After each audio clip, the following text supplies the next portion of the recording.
Life में कई बार ऐसा होता है ना, इनफैक्ट हमें तो ऐसा लगता है कि रोज़ कुछ ना कुछ ऐसा इंसिडेंट हमारे साथ होता ही रहता है।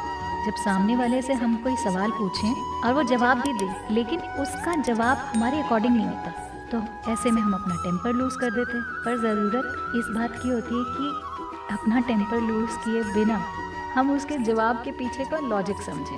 I mean, अलग अलग माहौल, अलग। एक छोटी सी कहानी। एक 7 साल की लड़की, वो ट्यूशन पढ़ती थी मैथ्स की। एक दिन उसके टीचर ने सोचा कुछ किताब से हट के कुछ प्रैक्टिकल उससे मैं सवाल पूछूं। उसने कहा, अगर बेटा मैं तुम्हें एक एप्पल दे दूं, फिर एक और एप्पल दूं और फिर एक और एप्पल दे दूं, तो तुम्हारे पास कितने एप्पल हो जाएंगे? उस छोटी बच्ची ने कुछ देर सोचा और अपनी उंगलियों पर जोड़ने लगी। वो कहती 4। बच्ची का आंसर। टीचर थोड़ा सा डिसअपॉइंट हो गया। उसे लगा इतना सिंपल सा जवाब तो कोई भी बता सकता था, शायद बच्चे ने ठीक से सुना नहीं। टीचर ने मनी मन सोचा। उसने फिर से वही क्वेश्चन किया। अच्छा अब देखो, ध्यान से सुनना, प्रॉपर कंसंट्रेशन के साथ। मैं तुम्हें एक सेब दूं, फिर एक और सेब दूं, फिर एक और सेब दूं, तो तुम्हारे पास कितने एप्पल्स हो जाएंगे?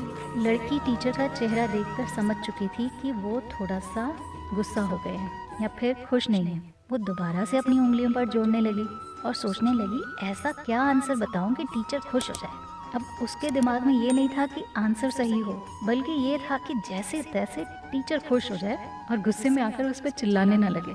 पर बेचारी ने बहुत सोचा और फिर हेजिटेट करते हुए कहती है, सर 4। टीचर फिर डिसअपॉइंट हो गया। उसने सोचा कि मतलब इतना आसान सा आंसर इस बच्ची को नहीं आ रहा, इसने तो मेरा सारा पढ़ाया हुआ एकदम गोल कर दिया। फिर उसे याद आया कि लड़की को स्ट्रॉबेरीज बहुत पसंद है। हो सकता है सेब पसंद ना होने के कारण वो अपना फोकस लूज कर रही है।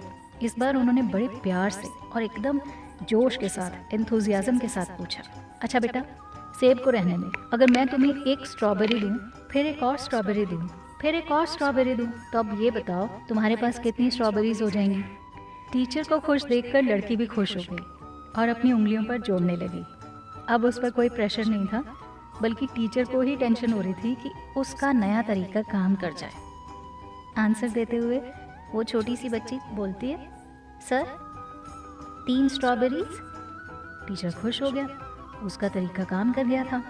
उसे लगा कि अब तो लड़की समझ चुकी है और अब वो इस तरह के किसी भी क्वेश्चन का आंसर दे सकती है। उसने बोला, अच्छा बेटा ये बताओ, अब अगर मैं तुम्हें एक एप्पल दूं, फिर एक और एप्पल दूं और फिर एक और एप्पल दूं, तो तुम्हारे पास टोटल कितने एप्पल्स हो जाएंगे?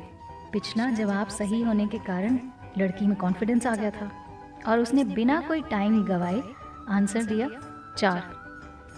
इस पर तो टीचर अपना टेम्पर लूज कर गया। चिल्लाकर बोलता है, तुम्हारे पास दिमाग नहीं है क्या? जरा मुझे भी समझाओ, 4 एप्पल कैसे हो सकते हैं?